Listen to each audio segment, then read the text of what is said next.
Hello everyone, welcome to my YouTube channel Teachers Wisdom. और आज इस वीडियो में हम जानेंगे कि किस तरीके से हम सीबीएसई का लेसन प्लान बना सकते हैं for certification for subject economics. So stay tuned.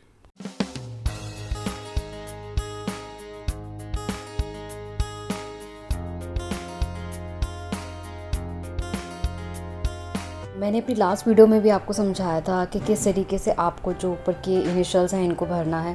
तो सबसे पहले टीचर का नेम आ जाएगा, देन सब्जेक्ट, जैसे मैंने इकोनॉमिक्स लिया है, टॉपिक जो आप पढ़ाना चाह रहे हैं, देन योर स्कूल नेम, कौन से क्लास का आपने टॉपिक बनाया है, जैसे मैंने 12th क्लास का लिया है, then estimated duration 45 minutes 50 minute, जैसे आपके स्कूल में जो टाइमिंग है वो आप इसके अंदर डाल देंगे। तो आगे बढ़ते हैं। सबसे पहले हमारा टॉपिक है कि किस तरीके से हम ऑब्जेक्टिव्स को बना सकते हैं। सो जैसे मैंने पहले भी बताया था कि ऑब्जेक्टिव्स की मैंने एक ऑलरेडी वीडियो बनाई हुई है कि लेसन प्लान के ऑब्जेक्टिव्स किस तरीके से फ्रेम किए जाते हैं। कॉमन लाइन डाल सकते हैं at the end of the chapter, student will be able to, कि क्या क्या चीज़ें वो सीखेंगे। So first is understand.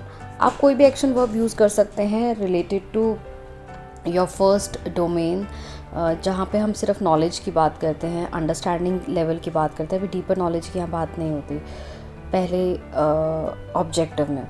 So understand आ जाएगा, साथ में कॉम्प्रीहेंड आप एक्शन वर्ब यूज़ कर सकते हैं, या आपको और भी कोई एक्शन वर्ब अच्छा लगे तो आप वो यूज़ कर सकते हैं।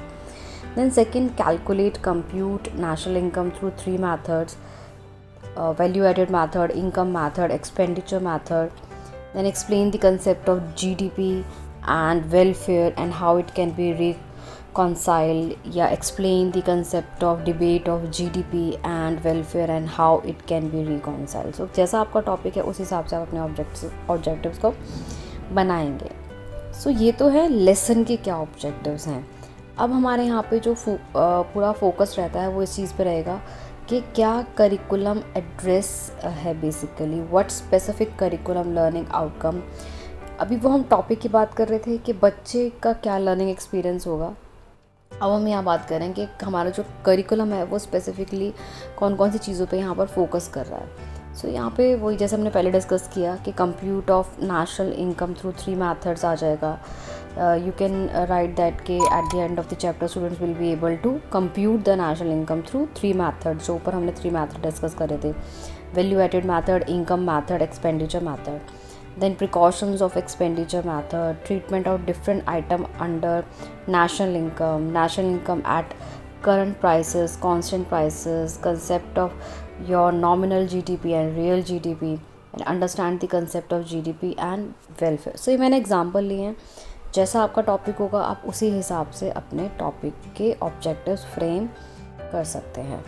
Then what technology addressed, what technology skills और goals will be addressed in this lesson और प्रोजेक्ट। सो आप कौन सी टेक्नोलॉजी, हार्डवेयर या सॉफ्टवेयर, क्या आप अपने किस तरीके की टेक्नोलॉजी आप अपने लेसन प्लान में यूज़ करने वाले हैं। जब आप टीचिंग लर्निंग प्रोसेस होगा तो क्या चीज़ें यूज़ करोगे। So definitely national income topic है जहाँ हम न्यूमेरिकल्स बच्चों को सिखाएंगे। सो यहाँ पे मैंने लिया है कि MS एक्सेल का हम लोग यहाँ पर यूज़ करेंगे कि किस तरीके से हम MS एक्सेल को एक्सेस कर सकते हैं, उसके न्यूमेरिकल्स उसमें हम लोग कैसे यूज़ कर सकते हैं।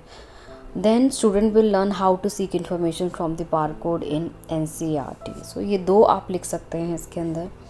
टेक्नोलॉजी रिक्वायर्ड, अब इसमें पूछा है कि क्या 2 ऐसी सॉफ्टवेयर आप प्रोग्राम या हार्डवेयर प्रोग्राम यूज़ कर रहे हैं। सो मैंने जैसे ले लिया हार्डवेयर, जो हम सब कॉमनली यूज़ कर रहे हैं आजकल लॉकडाउन में। हार्डवेयर हमारा हो गया your laptop, desktop and your computer. Then हमारा जो सॉफ्टवेयर हो गया योर माइक्रोसॉफ्ट एक्सेल है, PPT है। सो आप और भी जो ऐड करना चाहें कर सकते हैं। Then next is material resources. Material resources में जैसे हमने ऊपर तो बात करी हार्डवेयर सॉफ्टवेयर की, तो इसमें आप और क्या टीचर को टीचिंग लर्निंग प्रोसेस के टाइम पे और कौन से ऐसे मटेरियल है जिनकी ज़रूरत पड़ती है।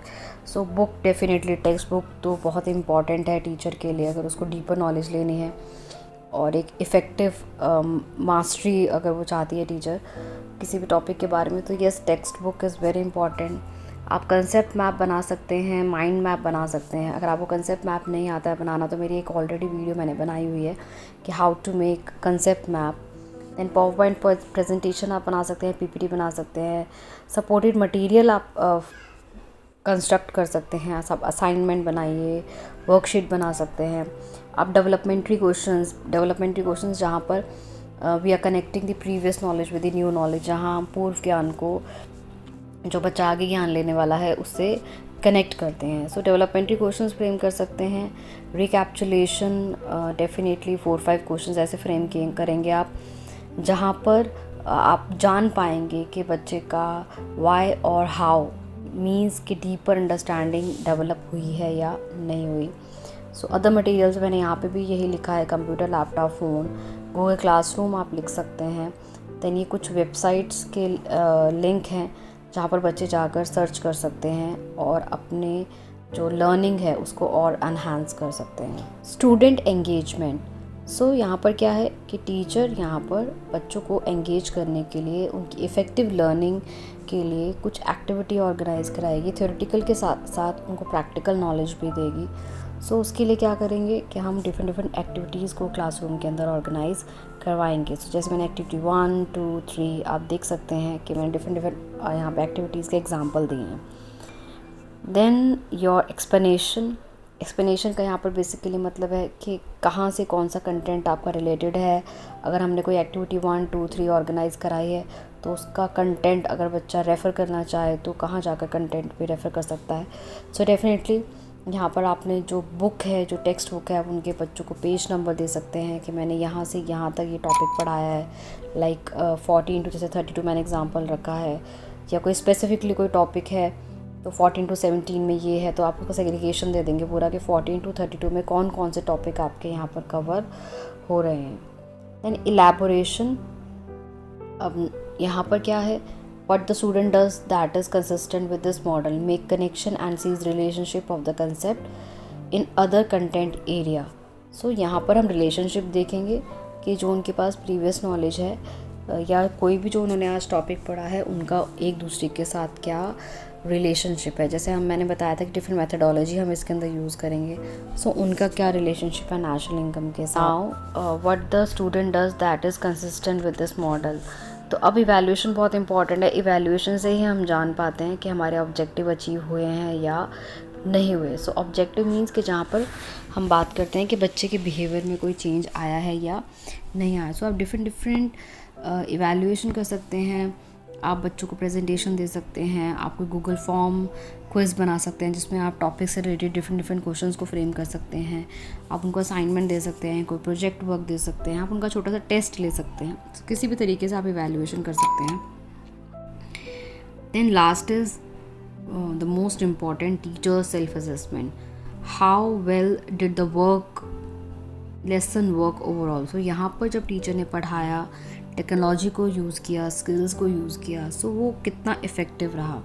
सो वो डिफरेंट तरीके से आप कर सकते हैं। Self evaluation can be done by programme learning, जहाँ पे आप लीनियर प्रोग्राम लर्निंग यूज़ कर सकते हैं, या आप यहाँ पर ब्रांचिंग को भी यूज़ कर सकते हैं। So you will get the feedback.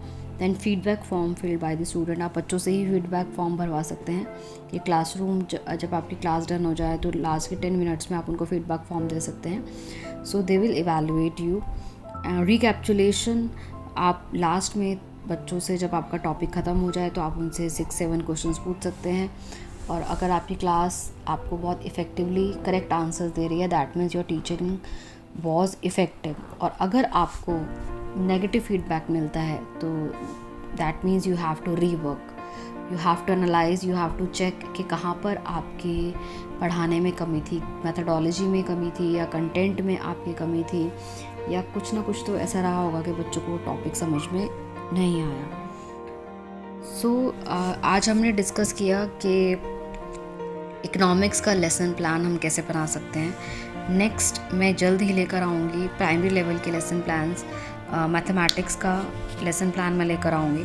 मेरे से पूछा गया था चैट में कि मैं उनको हेल्प करूँ कि मैथ्स का लेसन प्लान कैसे बना सकते हैं। So yes, definitely I will come back with the mathematic lesson plan to.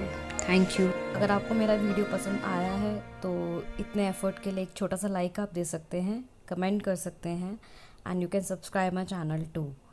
और आप बेल आइकन को भी प्रेस कर सकते हैं ताकि फ्यूचर में मेरी कोई भी वीडियो आए तो आपको सबसे पहले नोटिफिकेशन मिले।